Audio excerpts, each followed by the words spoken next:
Don't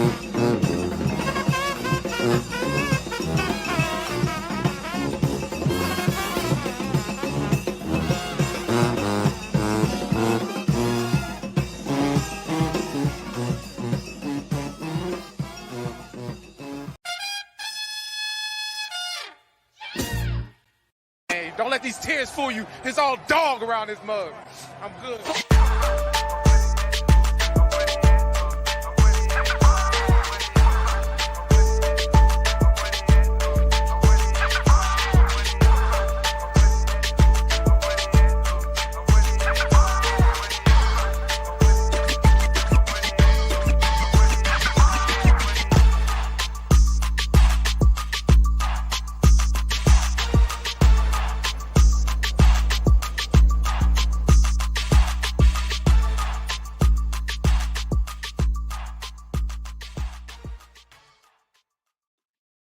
What is going on, Who Dat Nation? It is yours truly, TJ Jones, and yes, I am the host of the State of the Saints podcast. Thank you so much for checking out the State of the Saints podcast, where we talk New Orleans Saints. Shouts out to everybody in the chat as they start to form in, and shouts out to everybody listening around the country, around the world, wherever you are, wherever you may be. On this edition, we got to have a conversation. We got to talk a little bit more. I guess that's what we always do here on the State of the Saints podcast, right? We talk.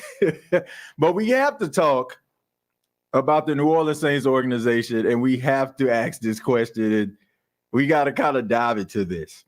The question is the Saints organization in denial? Are they in denial about who they are as a staff, organization, and crew?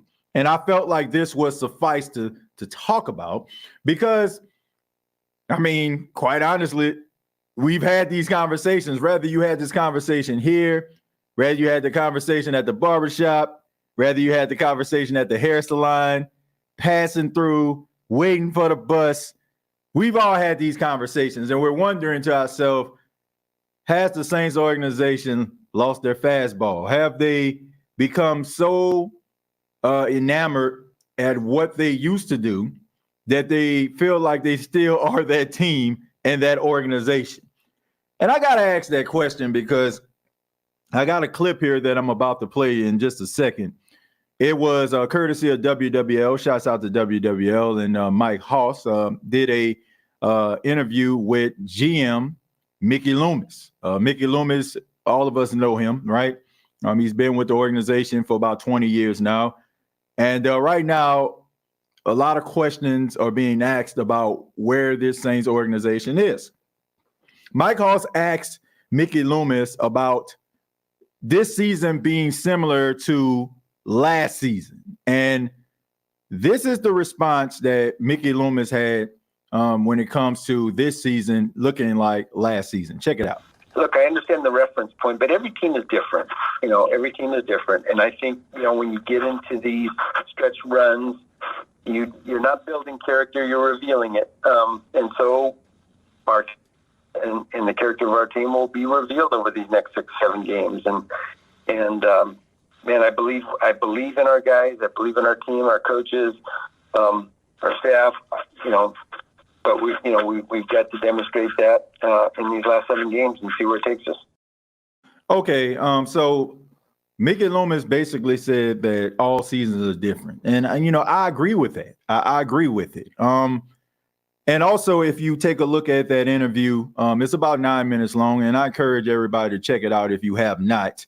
But Mike Hoss brought up an interesting fact. He talked a little bit about how there are about 20 teams that kind of fall into that same category, the 4 and 5, 5 and 5.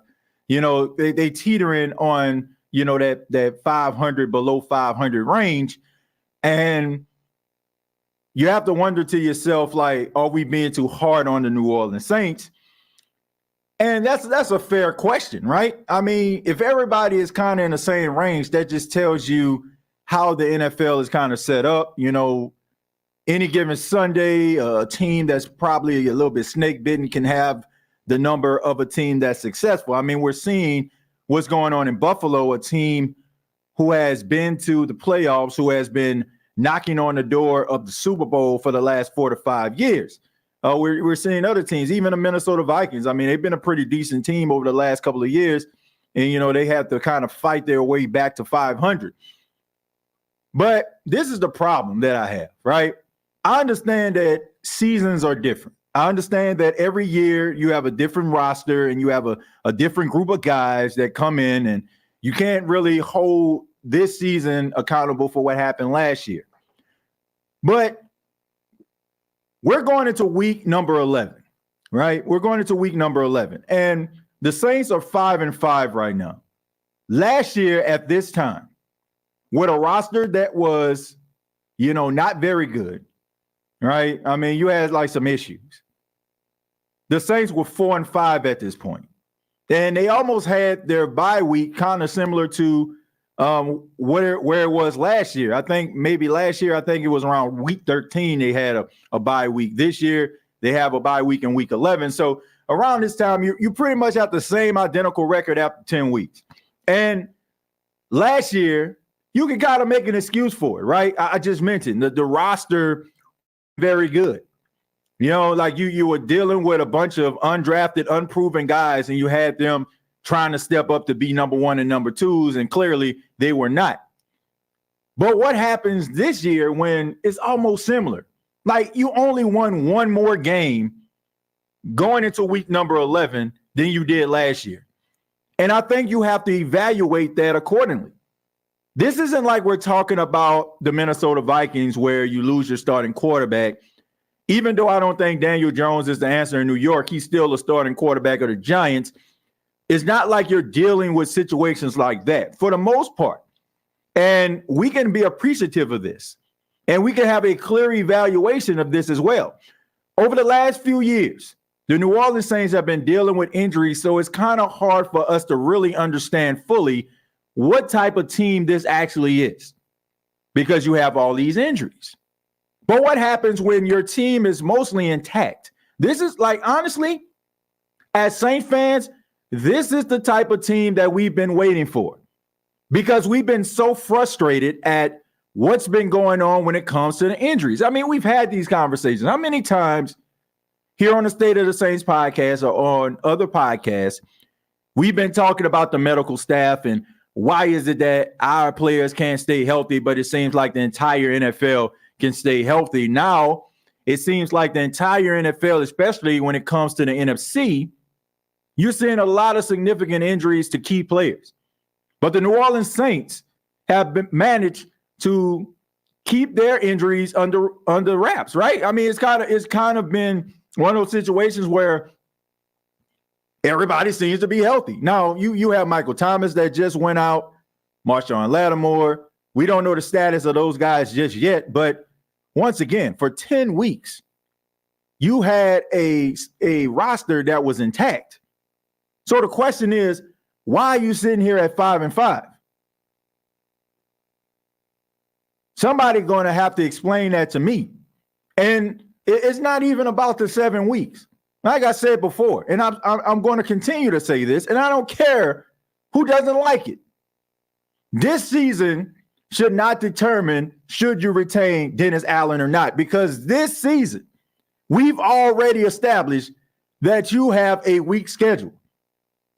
And if you honestly want to evaluate that, you should evaluate it based on the fact that it's an easy schedule, even though I don't feel like that should be the deal breaker. Because here's the reality. This schedule is easy and you're 5-5. If the schedule was complicated, where would you be? You can't even win multiple games or have a schedule or have a record that's above 500 consistently with a weak schedule. So to me, I don't feel like you should use this to determine if you're going to bring back Dennis Allen. And honestly, if you're going to evaluate that like that, once again, then it should be the fact that he could not get the job done 10 weeks into the season with a simplistic schedule, playing against mediocre quarterbacks, playing against guys who were undrafted, unproven, and they're out there making your team full of starters look like they shouldn't even be out there. So I'm just wondering, once again, is this organization in denial? What is the real reason why they don't want to go out here and take the necessary steps to make themselves better? Now, I'm not a firm believer in firing anybody right now. Like, I hear some Saints fans talking about, man, they need to fire them. They need to fire Pete Carmichael. They need to no. I don't look at this particular point. Even though the schedule is weak, you still have a chance to win your division and make the playoffs. So I don't think no significant changes need to be made until the end of the season. Allow them to be able to play this out so you can get yourself a large enough sample size, which I'm comfortable with because I know under Dennis Allen, this team is going to fumble the bag. Like, I already know that. Like, so it really doesn't make much of a difference if you decide to let them go now or later. Eventually, like I said, everything is going to reveal itself. Let this season play out. But I will say this. The problem that I have with this team is that they're dragging their feet and they're acting as if they're legit because they're winning a division. But they're winning a division because their entire division, the NFC South, is trash. They are not realizing that the only reason why everybody is not saying that the emperor has no clothes on is because everybody in this division stinks. If you were playing in a division that was competent, if you played in a division where the majority of the teams, their fan bases are not screaming to the rooftops to fire their head coach, then you would be looking like slaw. You would be exposed. Everybody would be talking about how bad you are. The reason why Dennis Allen's name isn't at the top of the list of coaches on the hot seat is because they play in a terrible division. Let's just establish this right now. Like, the reason why people are saying, oh man, the Saints still have a chance, is because of this division. So miss me with this stuff about, oh, you still have a chance to make a run, because in reality, you're setting yourself up for failure. Because we know no matter what happens, no matter who you bring in, it all comes down to situational football. Games against teams with coaches that can coach, they behind off. You got to be able to play the chess match. You got to be able to have a moment where you can say checkmate. Every time Dennis Allen goes up against a coach that is competent, that is well established, he fumbles all over himself. And if you're talking about making the playoffs, you're going to be playing some of these coaches. You're going to be playing against the Kyle Shanahans. You're going to be playing against the Mike McCarthys. You're going to be playing against the Nick Siriannis. You're going to be playing against guys that are going to have their team prepared. And they're going to be able to make adjustments on the fly in the first half. They're not going to have to wait till they get into the locker room and then all of a sudden looking like the 85 Bears. No, you're going to be playing against competent coaches that will be able to put 30 points on you before halftime. We already seen that with Kevin O'Connell. We already saw it. We saw anytime he goes up, and I'm talking Dennis Allen, goes up against a competent coach, his team is getting slapped around. And we know it's not because of the players. We know that the Saints have the right players to be able to get the job done. Could they get a little bit better, a little bit more explosive, a little bit more speed? Absolutely. But based on what they have right now, this is not a team that should be 5-5, especially if you take into account the way that this division looks and who they have played and the situations that they have went into games going up against. You should be much better than what you actually are. So I'm just wondering, once again, are they in denial about who they are as a team? Because it sounds like they are. Like, no, you're not going to convince anybody at this particular point that Dennis Allen is the answer. You're not. You're only going to make people even more frustrated if you decide to bring this dude back.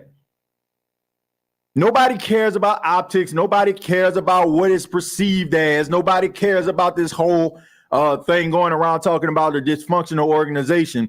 You're looking like a dysfunctional organization regardless by keeping a guy in place. That's what they don't understand. Like, people want to see results.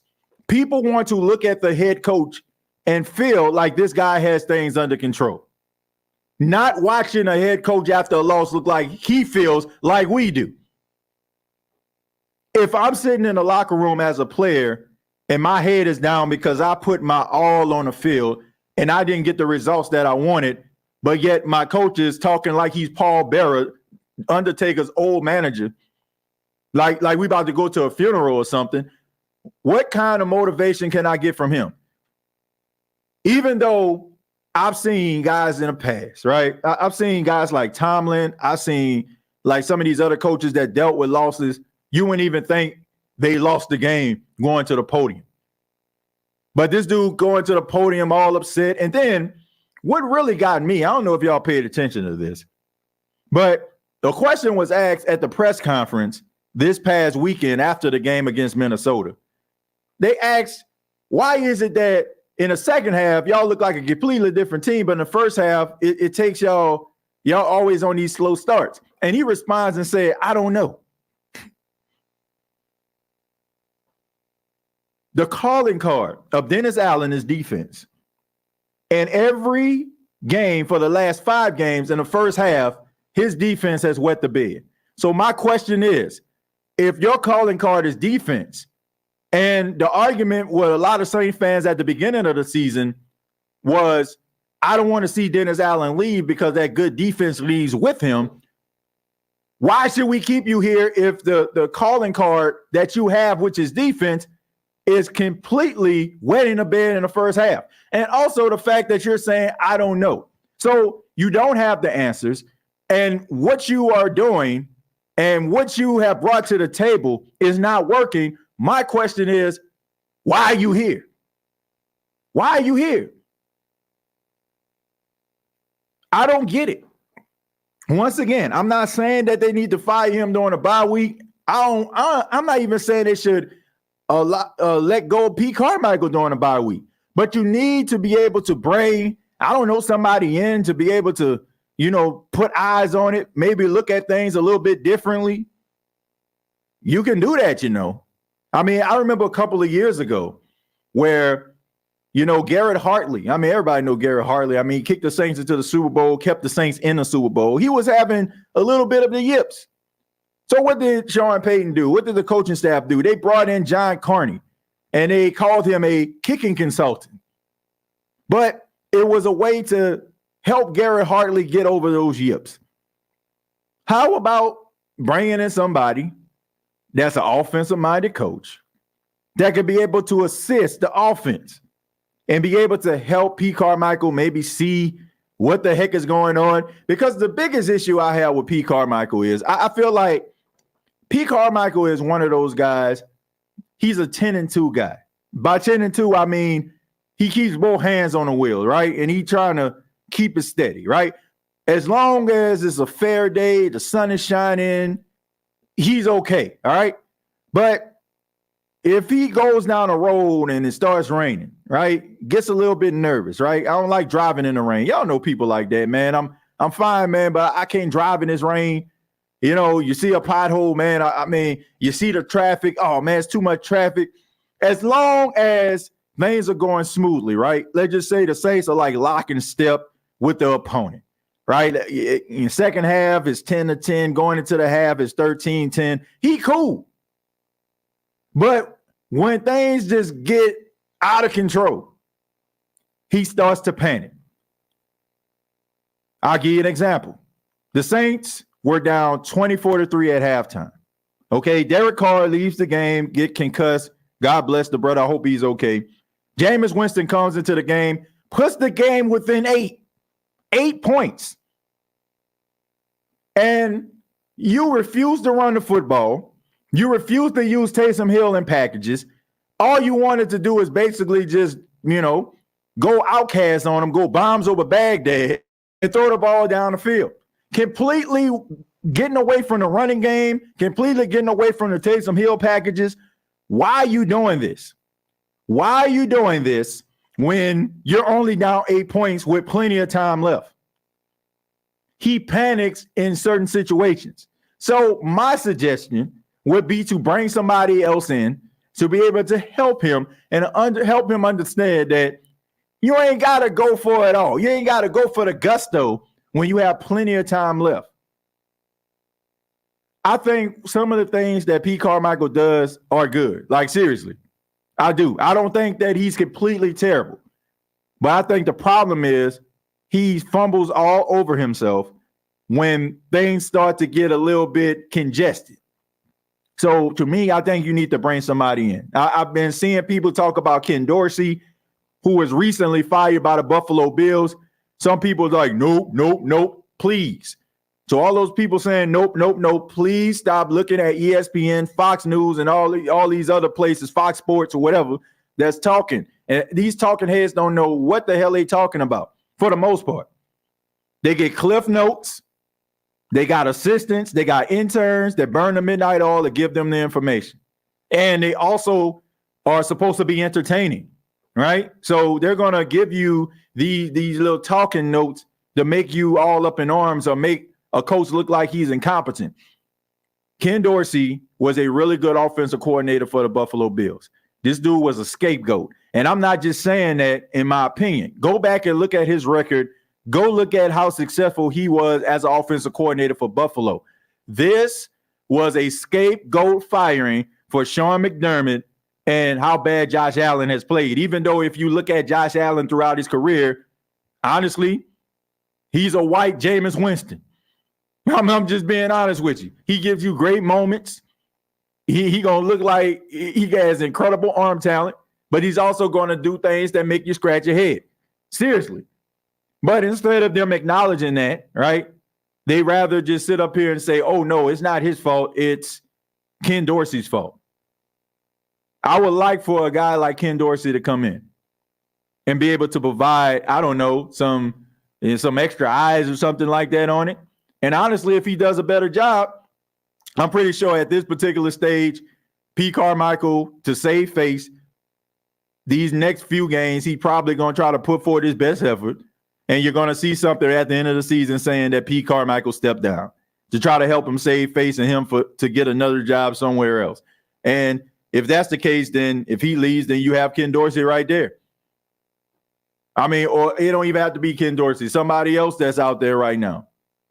But you cannot keep things the way that they are and think that it's going to change, because it won't.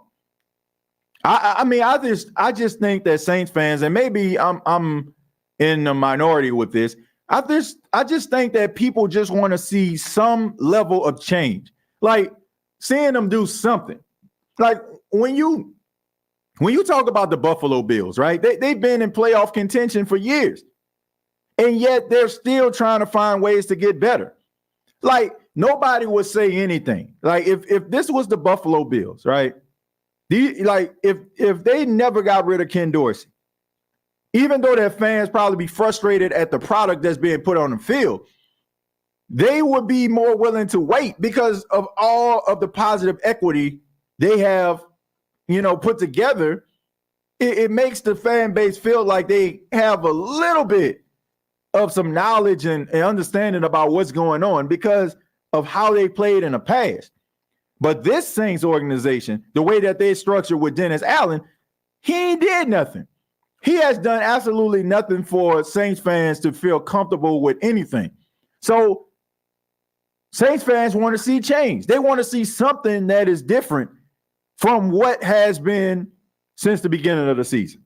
And how they are just standing on a wall and allowing everybody else to get down and they just standing there with their arms folded, it really just rubs people the wrong way. I mean, this is absolutely ridiculous. You gotta find ways to appease the fan base. I'm not saying like all of us, like all the time, we don't know what the ins and outs. Like we don't know what's going on at the facility. We don't know what's going on within the organization, but we know what bad football look like. We know what other teams are doing to find success, and we know that our team isn't doing it. And you cannot just sit up here and basically just fold your arms or keep your hands in your pocket. You got to find ways to become contenders. And it can't just be, oh, we're not going to do anything because our division is terrible. Well, if your division is terrible, how about showing the entire world that you can rise above this division?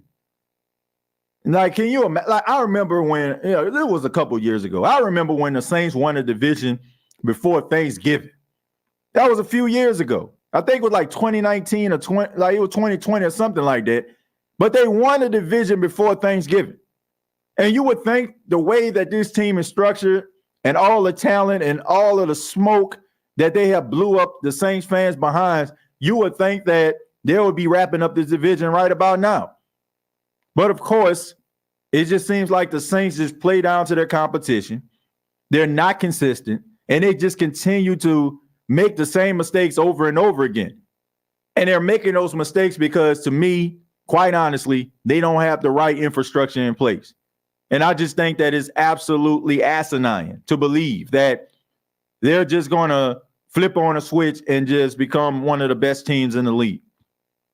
You will continue to have a mixed bag.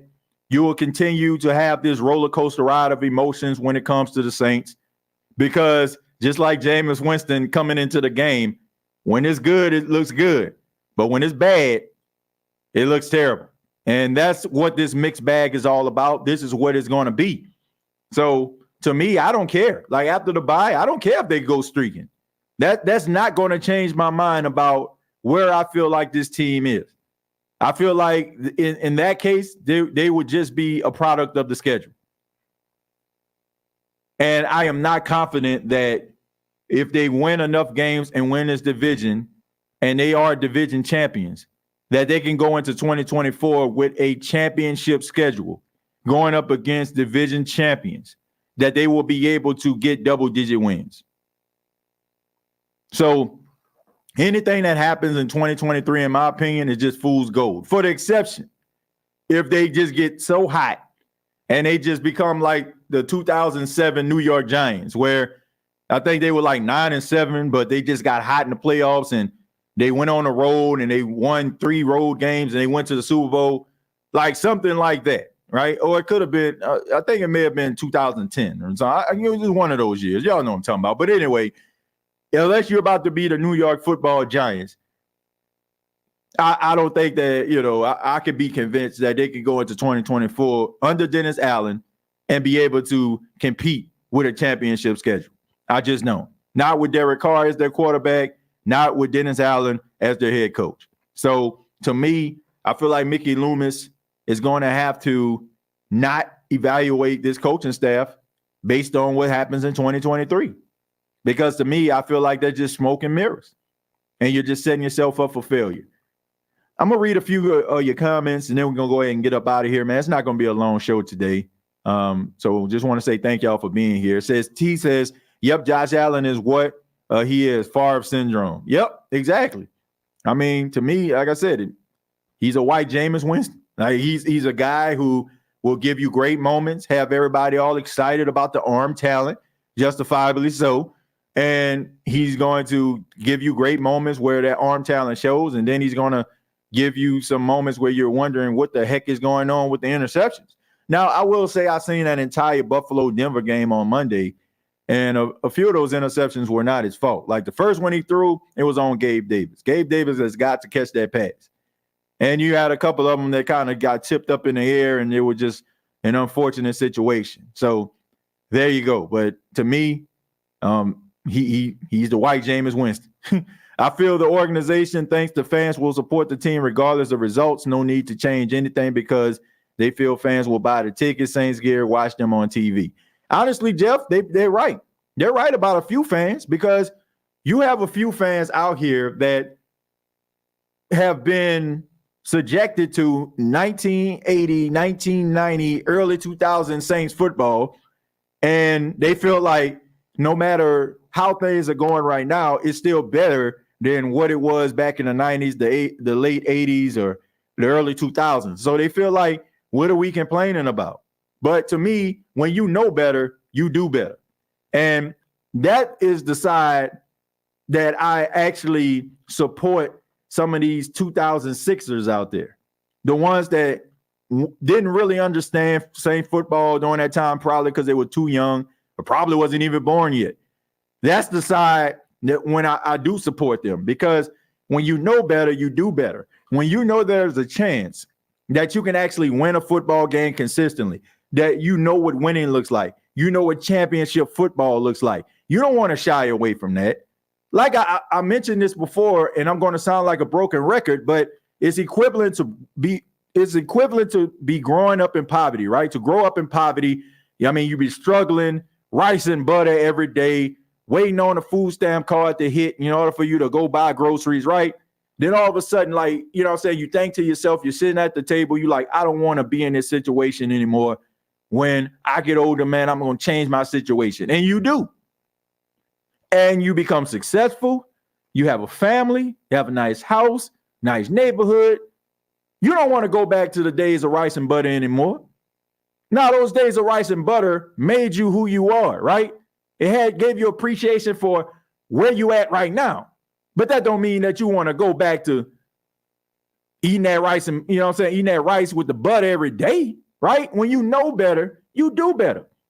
And that's the side of the coin that I do support some of these 2006. Like, I don't want to be in that situation where I'm just happy to be here. I'm just happy to enjoy the moment. Like, no. I'm happy to enjoy the moment when I don't understand that there's something better out there.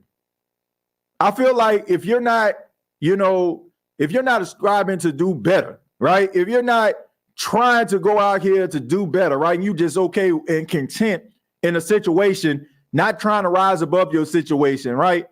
I feel like you're missing the ball. You're not really living.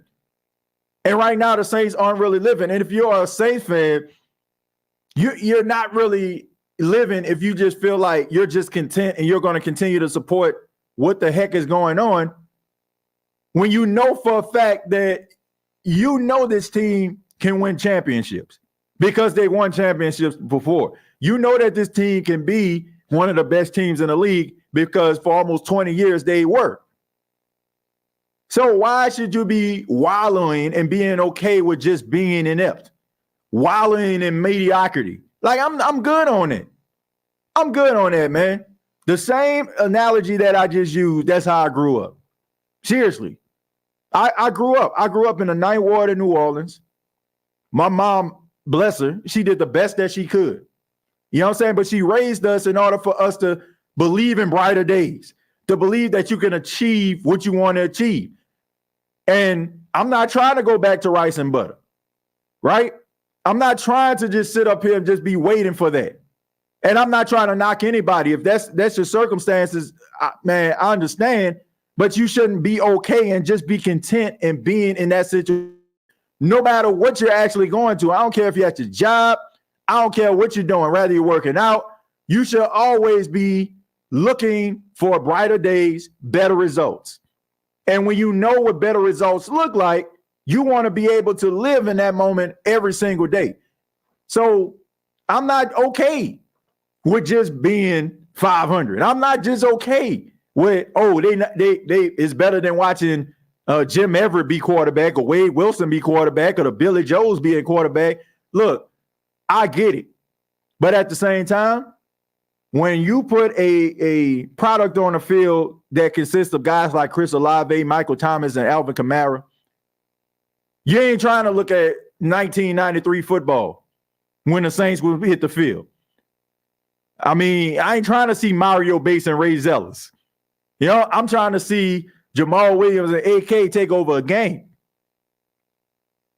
If you're okay with that and you're like, well, at least we ain't what we used to be. Nah, man, you missing a whole point. You missing a whole point here. It was both years, TJ. Remember, Giants got two of them on the Patriots. Yep, it was. He got two of them on the Patriots. It was one game where the Patriots ended up playing them at the final game of the season. I think that was 2007 because I think by the Patriots winning that game, they end up going undefeated that entire regular season. And then, of course, like the Giants went into the playoffs, they played the Patriots again and knocked them off, even though they were extremely lucky. Because there was one play, if Asante Samuels would have caught that interception, the Patriots would have been undefeated. They say, hey, TJ, I got a question for you, bro. Should Ken Dorsey be OC somewhere where a head coach is offensive-minded coach? Well, look, I like Ken Dorsey. I already mentioned Dalton, and I think we talked about this before the last time we spoke. I know you're not a real big fan of him, which I can understand. But me personally, I just feel like he was a scapegoat, my friend. I think that he is a guy who understands what he's doing, and I think he's a future head coach. I mean, he's only like 41 or 42 years old, so he's still young, and I just feel bad for him, man. I feel bad. I feel like they just kind of made him the scapegoat, and not looking at what Sean McDermott has done, providing really good regular season football teams and getting them into the playoffs and even winning the division. But I mean, to me, it's more on Sean McDermott and Josh Allen than it is on Ken Dorsey. That's just my opinion. I would love for Ken Dorsey to be the offensive coordinator of the Saints, or be a part of this coaching staff, as a consultant or something. I mean, I'm talking about right now. Like, I feel like you should call him up right now. I'm not saying fire Pete Carmichael, but put some different eyes that sees things a little bit different. I think the biggest issue with the New Orleans Saints, and this is my opinion also, is just the fact that I feel like you have too many guys that think the same way. You have too many like-minded personalities. Like, to me, I understand the Rob Ryan experience wasn't very good, between him and Sean Payton. The dynamic kind of clashed a little bit. But I do feel like you need that yin and that yang, right? I feel like that's what worked. Like Greg Williams, I understand about the whole Bounty Gate thing, but his personality and Sean Payton's personality, they didn't get along. But it was a perfect dynamic because sometimes you need someone to be able to counteract that, right? Sometimes you need somebody to look at things differently than you. I feel like the biggest issue with the Saints is that they try to find individuals that think the same way that they do. They try to find coaches that kind of is in the same wheelhouse as them. And I just feel like, it should be like almost like a group project, right? I mean, I'm pretty sure some of you have had group projects. You always have like the same cast of characters, right? You have the one that takes it extremely serious, right? The one that's texting everybody, telling you to meet at the library. Then you got the other person that that's going to get there, that's going to provide like information. And then you're going to have other people who basically just kind of play the background, put a little bit of work in there, And then you got the shrewd operators out there that's the silver tongue people of the group that can just convince you or convince people almost like they're doing something. In reality, they're not. But all of that, like kind of comes together and makes the perfect dynamic, right? Because the person that takes it serious, they're upset with the person that's not taking it so serious, but it's also making them turn up a little bit more because they feel like they're pulling extra weight. I mean, all these different personalities kind of come together to make this perfect group. And you need people that's going to be able to counteract and say, no, this is stupid. Nah, man, I don't think this is a good idea. And yeah, it probably will cause some individuals to walk out of the room every now and then. But sometimes you need a different dynamic, a different set of eyes in order for you to be able to put things together. Too many like-minded individuals on this team. Like you got Dennis Allen, who's passive, and then you got Pete Carmichael, who's passive. Like when Dennis Allen is calling for a punt team on 4th and 2, how good would it feel if you had an offensive coordinator say, no, we're going to get these 2 yards. We're going to get it. Like, nah, I'm a punt. No, what are you doing? Like, come on, man. We can get this momentum right here. And he can turn around and be like, all right, we got to get these 2 yards. Okay, fine. You need that. But if Dennis Allen, like, 4th and 2, punt team, and then Pete Carmichael, like, okay, punt team. And he's looking at it like, well, if another team scores that, I mean, that's his side of the football. They can't blame me. Like, you need somebody with a different level of aggression. Even if you had a coach that was aggressive, even if you had a coach that was super aggressive, big personality, you still need that mild-mannered individual to help him see things more clearly, to see things logically. Too many like-minded people on this squad. Too many. You can't have the same, like, man, how boring would your relationship be if you were married to the same person that was just like you? How boring would it be if you had friends that thought just like you? Right? I mean, if you are a party animal, you need that friend that's going to tell you, hey, man, I think you've been partying a little bit too much, man. I think you need to calm down. You can't be out there with the same like-minded people, man. Y'all going to end up in jail, or you're going to end up like being in a situation you don't want to be in. I'm not trying to be around people that act like me, talk like me. I want to be able to learn something from you or be better from being around you. You know? I mean, that's just my opinion. Amen, TJ. We have too many yes men. Look, it's not even about the yes men part. And I agree with you on that. Like, I feel like, people are way too passive in this organization. I just don't see. Ask yourself this question for all those people that's probably rolling their eyes and getting mad at me. Name an alpha male coach in the Saints organization. Name one of the coaches that you can look at and be like, man, this dude right here is an alpha male. Like, think about it. Like, who is a person that you look at on this coaching staff that you can just say, you know what, man, that dude right there, a true alpha. Is it Dennis Allen? Is it Doug Marrone? Like, is it P. Carmichael? Like, name an alpha male on this coaching staff that you can be like, man, bro, I'll run through a wall for this dude. If we say Ron Curry, we basically just saying that because we favor him and we want him to have a chance. I'm not saying, look, all I'm saying is you don't see too many alpha males on this team. There's not one guy that I look at on the Saints coaching staff, and I'm pretty sure they're nice guys. There's not one Saints coach on this staff that I just look at and say, you know what, I'll run through a wall for that cat. Because everybody to me is kind of, buttoned up. Everybody's the same. Like, how are you growing? Like, who is going to step in and say, you know what, man, look, we better than them. Come on, man. Like, I don't know. I don't know. Let's see. I hope Tampa and Atlanta are openly looking at the quarterback to draft. It makes us have no choice to nab a guy in order to keep pace. But then again, we will say Carr is a vet and we have to the leg up. No, he says Chris is alpha. Chris who? Who we talking about here? Chris who? We talking? Who we talking about? That's what I want to know. Like at the end of the day, like I said, I don't see too many alpha males. I don't see too many people with personalities that just kind of stand out. I don't know if you're talking about Chris Richard or not, but he's no longer with the team. I don't know if you're talking about him or any of these other guys. Said Marcus Robinson. I don't know that for sure. Like I said, I don't know. I don't know. I mean, I know his side of the football has, is probably the bright spot of this team, the way that they're getting turnovers. I give them that. But at the same time, like, look, you think Marcus Robinson is jumping in front of Dennis Allen and saying different things? I don't believe that. I don't believe it. And maybe if I see it, I'll believe it. But I just don't. Like, I don't know for a fact. I feel like if that's the case, then I'm just sitting up here. I'm just sitting up here just saying like, oh man, he's a good one. I don't know. I could be wrong.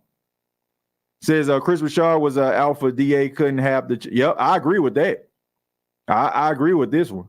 That he, that he couldn't stand the voice. Yeah, because his voice kind of, spoke volumes, which I agree. I agree with that. I definitely do. But I just think that you need a difference. You need a yin to your yang. TJ, I don't know what I did to deserve being a Houdat in Philly of all places these days. it's tough in these streets. I can imagine. I mean, Philly having the best record in the NFL, and you cheering for the Saints. Yeah, it can be a little bit tough. I'm pretty sure it will. Take a few more, then we're going to go ahead and get up out of here, folks. It says they take out the players that can make something happen. It's intentional. Coaches and head coaches know what they're doing. There's a reason we have too much talent. We have way too much talent to be in a position that we're in right now, being 500. I definitely agree with you on that. But I do feel like, Saints try to appease these players way too much.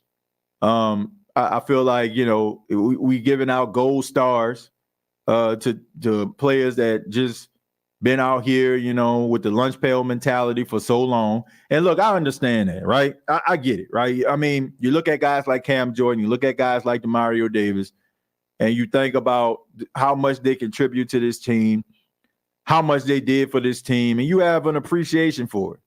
But at the same time, man, this ain't the, I don't know, man. This ain't the Lifetime Achievement Awards, right? This ain't the Oscars or the BET Awards, right? I mean, you can't be giving out Lifetime Achievement Awards in the form of long extended contracts because guys are good law-abiding citizens and humanitarians. Like, I get all that, but at the same time, man, this is a business that we're talking about here. You can't just sit up here and just say, okay, man, this guy's been great for us for I don't know how long, and we just gonna keep him around. Like, if he's not as productive as he once was, and you can actually find somebody in the draft, why focus on the now when you can have somebody that's going to come in here and be a dog for the next 5 or 6 years where you want them to be? I mean, you can't just keep looking at guys and be like, man, it's such a great human being. Like, Demario Davis is a great human being. Cam Jordan is a great human being. I mean, these guys are great. Tyrann Mathieu, great human being. Marcus May, great human being. But we're not talking about them as human beings. We're talking about them as players. And right now, if you look at the Saints defense, they slow as a snail. I'm seeing teams flying all around the field, man, just speed everywhere. And they're trying to find more ways to be even faster. And yet we sticking around here giving out Lifetime Achievement Awards to players that are a little bit long in the tooth. What are we doing? Like, even though I lobbied for Cam Jordan to come back, I still feel like Cam Jordan at this stage should not be taking 89, 90% of the snaps. That is not the move, folks. It is not the move. You know it, and I know it. Like, at this stage, God bless him, and shouts out to Cam Jordan. But he should not be taking those many snaps. He should be at least 75, 80 at this point. Isaiah Foskey, even though he's hurt right now, should have. Look, why are you taking a guy in the second round? Think about this, folks. Why are you taking a guy in the second round that you looking at as a project? If you are a first or second round pick, you should be, to me, an instant starter. You should be the guy that come in to replace an old beat up player that's been a bold soldier for years, or somebody that's coming in to give more production than the guy that was already in that position. Isaiah Foskey should be splitting reps with Cam Jordan. He should be at least 25, 30% of the snaps. But instead, I forgot Isaiah Foskey was even on the damn team. But you're spending a second round pick on this. Second round pick should be playing. Don't believe me? You got teams out here that don't even have first round picks. So they look at their second round pick as a first round pick. These are the type of things that I'm talking about here. Like, you can't, it's okay to be a mom and pop ran type organization. We see this work. We seen it work for the Rooneys out there in Pittsburgh, right? They only had 3 head coaches throughout their entire existence. They're very, very patient when it comes to coaching. They are not going to over exhaust themselves when it comes to paying players. They make smart decisions. They let players go early than a year too late. And they try to draft quality players, and they do a really good job at it every single year. That is the way that you run your football team. That is the way that you continuously find success. And that is what's going to keep you at the top. Not giving out awards for guys just being, great locker room guys with great character. That's cool. But it's going to come a time when that character and that locker room leadership is not going to give you the production that you need. David, thank you very much for $10. Says, man, TJ, I love your observations, evaluations, and yes, criticism of the team and franchise. And no, we should not accept potential 500 play in mediocrity. We should expect excellence. Who that? Thank you very much, David, for the $10. Look, all I'm saying is we deserve better. I mean, do you expect mediocrity in your life? I'm just asking questions to people out there. When people get mad or get upset at some of the takes that I have, I just be wondering, would you expect any of these situations in your own life? Do you expect mediocrity in your own life? Do you expect to be 500 in everything that you do in life? Yeah, we getting real here today. Treat your thoughts and your views the same way you'll treat your own life. And I guarantee you'll look at things a little bit differently. See, people get mad when I say the only thing they focus on is me being critical of the team. But I'm not just being critical of the team, just throwing out stuff in order for people to come and watch what I'm saying. Like, we're optional here. Like, if you watch these podcasts, you're like, man, he ain't for me. Fine, I'm cool with that. But we're going to be real here. Would you accept mediocrity in any part of your life? If you have mediocrity in your life, you're trying to find ways to try to erase that mediocrity out of your life. Whether it's your job, whether it's your relationship, whether it's your car, whether it's, living paycheck to paycheck, you do not want to accept mediocrity. So why would you sit up here and try to justify mediocrity of a team that you love? You don't want to, you're not going to go out here and create a PowerPoint presentation about how you accept mediocrity and how you should accept mediocrity in your own life. So why would you do that with your team that you love? You have high expectations for yourself. If you don't, then you should. And you should have high expectations for the team that you spend your hard-earned money cheering for, that you spend your hard-earned money going out here, buying tickets, buying gear, buying jerseys, going out here sometimes even designing your shoes to put the fleur-de-lis on there. Accept nothing but the best. And when you're not getting the best, then it's time for you to find out ways to become the best, to get the best, to achieve the best. I'm not wallowing in mediocrity. I'm not doing it. If I am wallowing in mediocrity, I'm trying to find ways to get out. And so should you. So should you, Who Dat Nation. And I'm sorry if my approach sometimes may rub people the wrong way, but I'm not telling people anything if they look deep down inside themselves that they can't admit. If you don't want to admit it, fine. Maybe you're one of those people that can join your allegiance to the team by not saying anything. Okay, the team is okay. Yeah, you're going to be all right. I believe in Dennis Allen, whatever. But all I'm saying is this guy's 20-43 as a coach, 12-15 as your head coach. When somebody shows you who they are, believe them. Yeah, people can change. But how many times am I going to give you opportunity to change to realize that you're never going to change? I'm serious. Like, give people opportunities. When somebody makes a mistake in your life and you're close to them and you love them, give them opportunity. But don't let them keep on breaking your heart. Don't let them keep on disappointing you. Like, come on, man. You know better, you do better. But I want to say thank you all for checking out the State of the Saints podcast. I really do appreciate it. Shouts out to everybody in the chat. If you didn't hear anything that I said today, take this in stride. Do not accept mediocrity. Not from your team, not from your life. All right.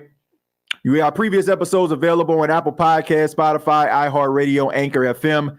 You can follow me on X, formerly known as Twitter, at TJAYJones8. We'll be back this weekend. I'll probably do a show this weekend, and it depends, but I might be doing a watch along for the Philadelphia Eagles versus Kansas City Chiefs game on Monday night. That should be a good one right there. So we probably end up doing a watch along on Monday Depends on the situation. I think we might be traveling, but if I get a chance, we probably just do a watch along on Sunday. I'm gonna probably choose a game that we can actually watch together, even though the Saints aren't playing. You know, we normally do shows, so maybe we can select a game that we can all watch together, and you know, maybe talk a little bit about. Maybe watch a game where, you know, a team is actually trending in the right direction and can execute offensively and defensively. Who knows? But thank you all so much. I really do appreciate it. I'll keep you posted on what direction we're going to go this weekend as the Saints are on a bye week. Have a good morning, noon, night, whenever you're checking out this podcast. And like always, all I got to say is, who dat? Hey, don't let these tears fool you. There's all dog around this mug. I'm good.